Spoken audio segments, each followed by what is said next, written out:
The reason I came to Los Alamos actually goes back to about 1930. At that time, I was a graduate student in physics, University of California, and my boss, Professor Leonard Lubb, suggested that I join the Naval Reserve as an engineering officer. I'd always been interested in machinery and big steam machinery, so I thought that was a good idea, and I did. And from that rather casual decision back, let's say, about 1929 or 30, eventually followed a train of events which got me to Los Alamos. I got my degree in physics, went to teach physics at Stanford University, and then when the war came on, or shortly before, I found this old Naval Reserve Commission coming back to call me up. Having been in the Naval Reserve for 10 years then, I couldn't see any good reason for not going on with the problem. So I said, yes, I'm ready. When do I go and where do I go?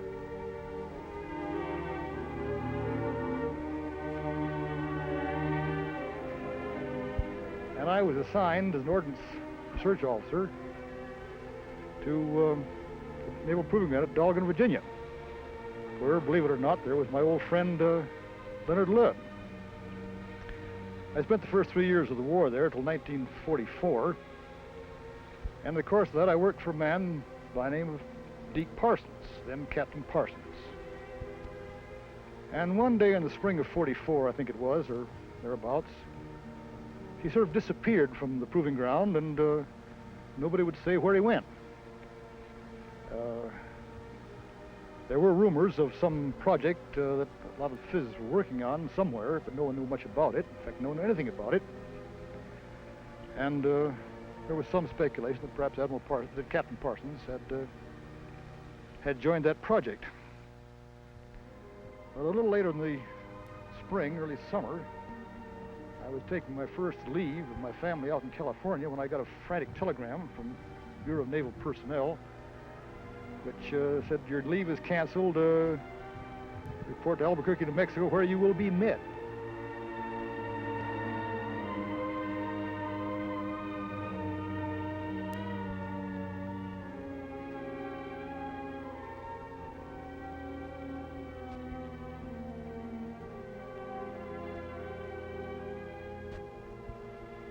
At Albuquerque, I was met by my old friend, Admiral Parsons, then my Commodore. And we started out the 100-mile drive to Los Alamos, and at that time I got the first clue as to what was going on here. It was a very pleasant trip. It reminded me of my home in California, nice, beautiful desert country, and I'd seen about all I wanted to of the green fields and hills of Virginia. And so when Parsons said that he wanted me to come here, be assigned here, and help George Kistiakowsky in the operation of what was then called the Explosives Division, I was in no position to argue much anyway, and except for a slight fleeting thought that crossed my mind more than once I got there, I'd never get away. In about a month, I'd packed up my affairs at Dahlgren and driven across the country with my family and turned up at what was then sometimes thought of as a concentration camp, a place called Project Y. It was Los Alamos, but all that anybody knew was Project Y. First impressions of the place were a little extraordinary. There were a series of old green buildings made of fiberboard, 2-story high, lining a narrow road surrounded by a fence. In the general vicinity of these buildings were barracks, some little prefab sort of huts that had been brought down from Hanford, and a considerable number of rather bleak but very efficient 4-family apartments. And in addition to that housing, there was a place called Bathtub Row. Bathtub Row was all that was left at that point, almost all that was left, of the days of Los Alamos Ranch School, because up until 1942, Los Alamos had been the site of a boys' school.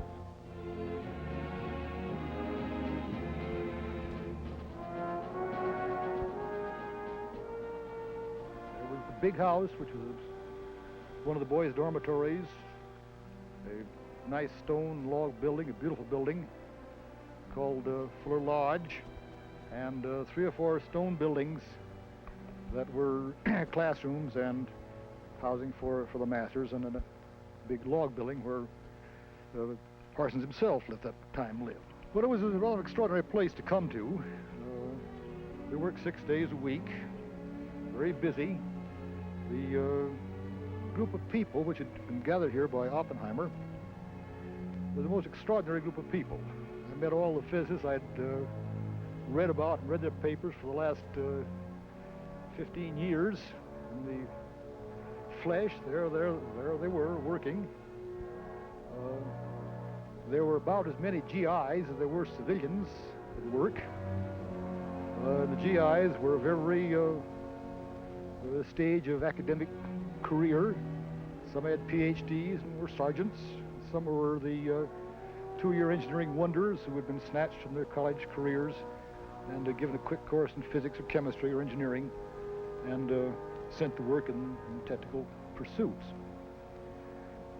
But the extraordinary thing about it was the way in which this strange group of people worked together. I won't say without friction, but I will say with extraordinary harmony. I mentioned that the laboratory worked with extraordinary unanimity, extraordinary harmony, and I think there is one man who should be given the entire credit for the way in which the laboratory was able to function.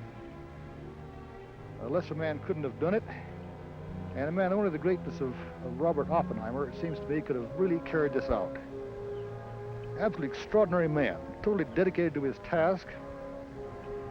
He knew a great deal about everything. You could come to him on almost any subject in physics, mathematics, very shortly, any subject, explosives, hydrodynamics. Oppie knew what you were talking about, had a useful comment, had a useful opinion, could make a wise decision. Always willing to listen to anyone. Believe me, among a group of military and a group of civilians and scientists, there were people that took a lot of listening too. Some because they had something important to say, and sometimes because their feelings were hurt about something. Oppie navigated this difficult group of people, these difficult problems with extraordinary skill. And with practical unanimity, he was the leader. He was the boss. It was Oppie's project. Later on, of course, in the hearings about it having to do with his clearance, he was criticized by some for disloyalty. I myself, knowing him here at Los Alamos during the war years, cannot believe that there could be a man more dedicated, more honest, more devoted to his country, more devoted to getting this task done rapidly and done well.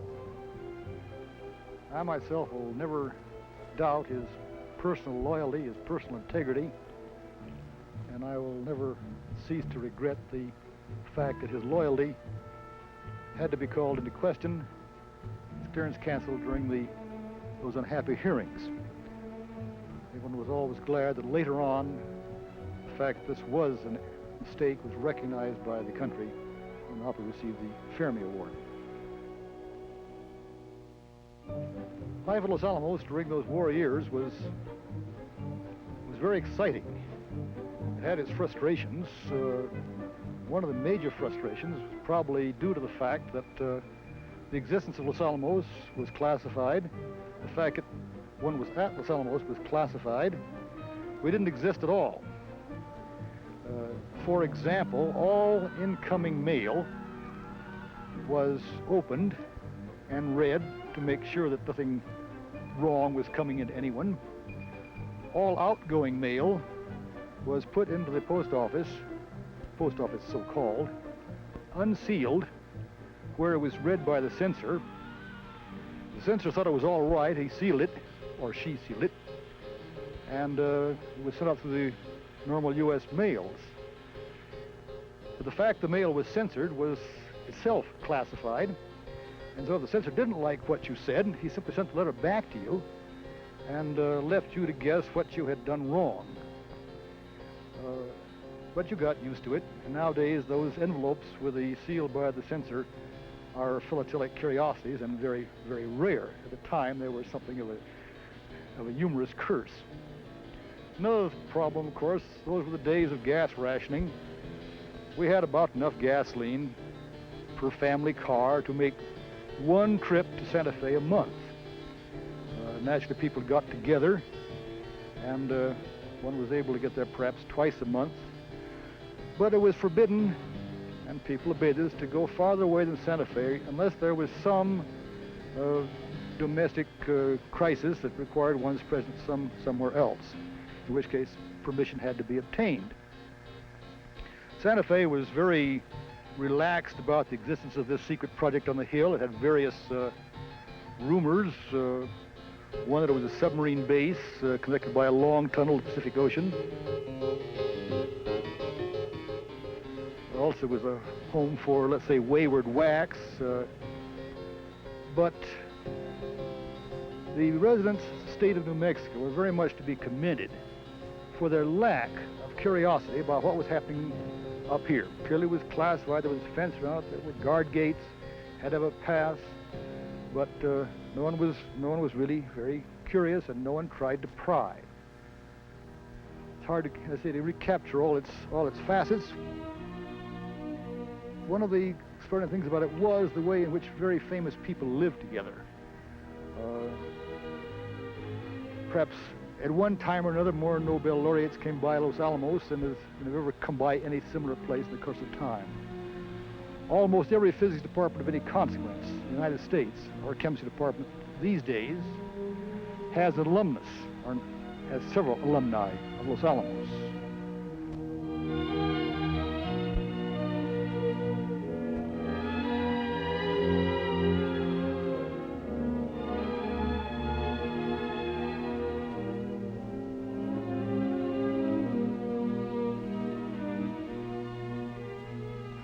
Lawrence was a frequent visitor here, and his enthusiasm, his energy, his absolute dedication to the project, which started at the Rad Lab in Berkeley, was infectious for anyone who knew him.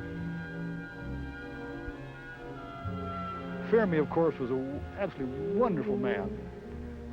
There was no subject in physics which he couldn't think about and explain. Sometimes his explanations were so simple and so obvious that while one listened to them, they went down very easily. You think, now I understand that perfectly. A little later on, when you try to recapture that proof or that theorem, it wasn't quite as simple as it had seemed when Fermi himself was talking about it. But absolutely wonderful man. His guidance, his help, his ideas, his intuition was beyond belief. Frisch was here, famous besides for his physics, for his ability to play the piano. And Segre, the great names of physics, were here at Los Alamos, some as residents, some as visitors.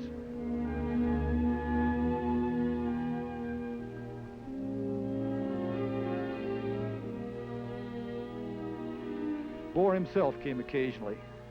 And all of these were very exciting to a young physicist and to the younger people who were here. The technical job which the laboratory had to do between the middle of 1943 and just as soon thereafter as it could possibly be accomplished, best described as to see if an atomic bomb could be made, and if it could be made, make one. Very early in the game, after sort of the basic physics had been worked out at the Met Lab and a lot of university laboratories around the country, began looking increasingly probable that there was nothing in nature that said that you couldn't make a nuclear explosion. That is, say, you couldn't release an enormous amount of nuclear energy very rapidly and have an extraordinary explosion of a different magnitude than had been ever seen before. Nevertheless, one was dealing with a regime of temperature and pressure had never been seen on the surface of the Earth, and it was always, of course, possible that somewhere there was a phenomenon or an effect which had been overlooked. There seem to be two ways to go about getting this nuclear explosion. The most commonplace one was what we then called the gun type of assembly, where one simply brought two subcritical pieces of fission material together fast enough and under suitable conditions so the explosion would result. But in the course of working on that particular method of attack on the problem, another idea turned up the laboratory, that it might be possible to assemble material by explosive means in a spherical geometry. And if this were the case, then there would be certain gains in, let's say, efficiency and in possibly even in practicability. So both of these ways of going about the problem were under active exploration by the time I came to Los Alamos. It was the increased emphasis that Oppenheimer wished to place, and Kinsey wanted to place upon the implosion type of assembly, that I think was probably directly responsible for my being assigned to that type of activity. Nevertheless, both of these things were pursued with equal vigor, and there was almost a race between the availability of the material and the availability of the necessary professional technical skills, physics skills, explosive skills, to make either one or the other type of device. Actually, this is now history, of course, both the task of the gun-type device and the implosion-type device were completed about the same time, and it was decided to make a test near Alamogordo, called the Trinity site, of the implosion system. There was good reason for doing this. If there was anything wrong, time to find out about it was now rather than heat of battle. Secondly, the implosion system was the most technically complicated. If it worked, it would test two things at once. It would test this fundamental concern that I mentioned a moment ago: can you or can you not make any atomic bomb? And if we could, then had we made the implosion system sufficiently precise and its associated gadgetry sufficiently good that indeed we had a useful nuclear weapon. As everyone knows, the test was a great technical success. The behavior of the device was well within the range of predictions. It was quite a large range, but rather at the upper end of those predictions. It was a frightening thing to see, in a sense. To me, the brilliance of the light which accompanied the explosion was something that one had no prior experience in seeing. Absolutely amazing. We were far enough away, at least I was, so the noise, the sound, the explosive bang was not particularly unusual. One had heard that before. But the brilliant and long-lasting light was something that had never before been seen.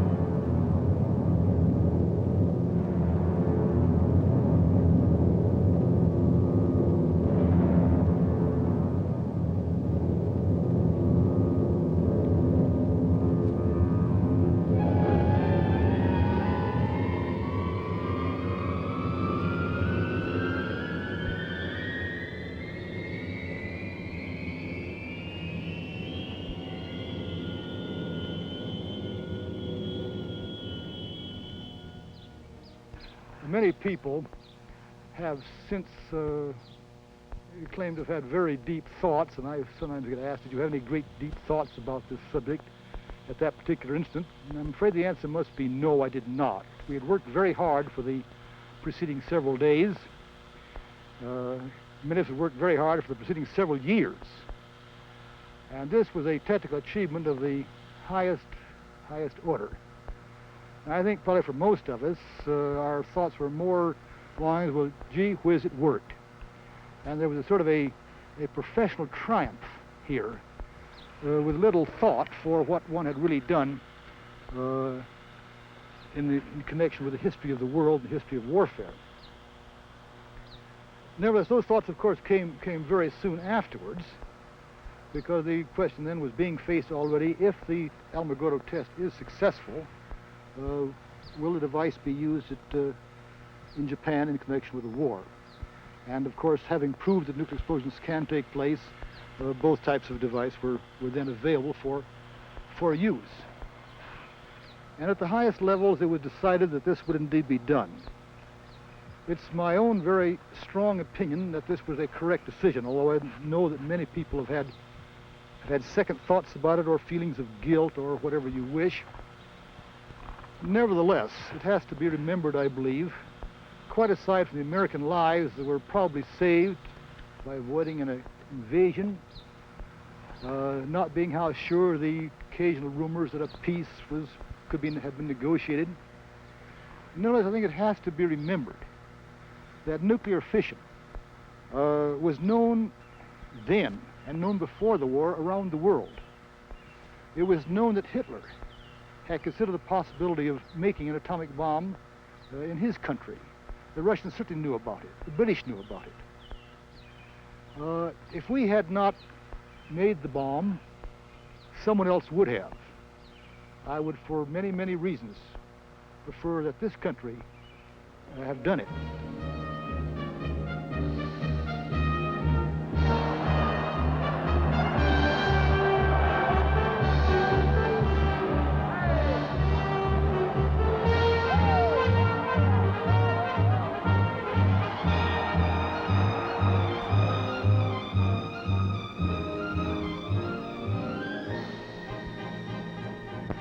After the war came to a close, Los Alamos went into a rather strange period of interregnum.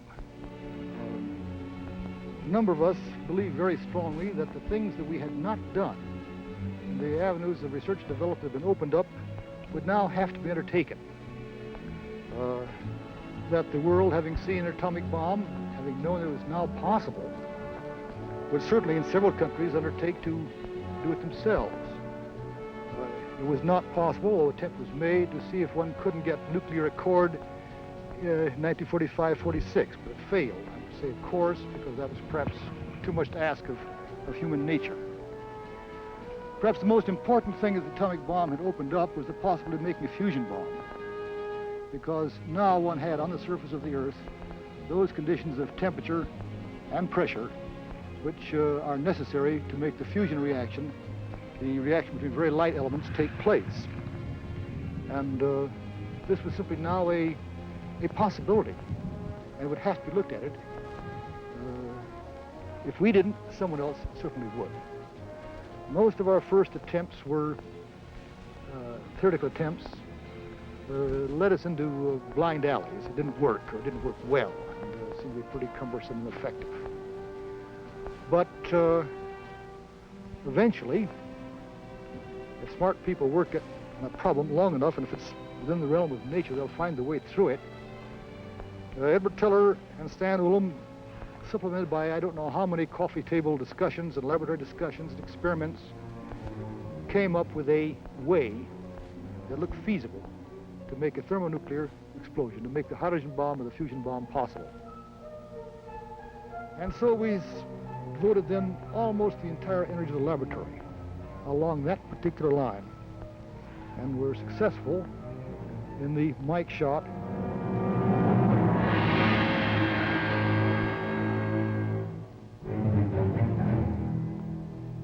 Mike shot marked both the end of an era and the beginning of a new one in the laboratory's goals and programs. It was a triumphant technical success. It showed that we had a long ways to go in making adaptations of thermonuclear devices for military purposes, but it also showed that we could begin to look more widely for other programs that the laboratory could conduct which were of national need, or national interest, or of national benefit. We had various reasons for doing this. One of the important ones was that, in contrast with almost every other field of human endeavor which I am aware, the atomic bomb business seeks to put itself out of business. Our one objective, Los Alamos, has always been that bombs never get used, that the United States was always ahead, both in technology and a willingness to discuss the abandonment of nuclear warfare. And we still hoped in the 50s, as we still hoped in the 60s and hope in the 70s, that someday the atomic bomb and the fusion bomb and all weapons of that sort of mass destruction will be things of the past. At the same time, we look for other areas of opportunity. Things that occur to one quickly, we can play a role in ecological studies. Some of the things that we've been doing in nuclear weaponry and nuclear testing are directly applicable to the study of pollution. Basic research will always be necessary. Graduate education, physics, chemistry, mathematics, computers, metallurgy, you name it. This can be done at Los Alamos. And I think one of the great roles the next 10 or 20 years will be a role in graduate education. Not for just one university, but for many universities. The last 25 years have been fun, mostly. There have been troubles. The budget reared its ugly head more and more in the last 5 or 10. That's, I think, been the worst problem, but it's a real one. It's one that one has to expect. We just had it too good directly after the war. I've enjoyed my career here. It's my home, and I propose to continue to live here. On the other hand, I'm glad to leave some of these problems, many of them, to my successor, Harold Agnew. He will have fun solving them as well. There's only one thing that I hope very much. The atomic bomb is now 25 years old. The countries of the world have not yet found any clear way to abolish nuclear warfare. Small steps have been made. Test ban treaties, seabed treaties, non-proliferation treaties, the current SALT talks are all steps in the right direction. They're all steps which tell people that the people of the world are worried about nuclear weapons. If I had one hope, and I have it very strongly, is the next 25 years don't go by without really having accomplished the goal of the first 25, namely to abolish nuclear warfare.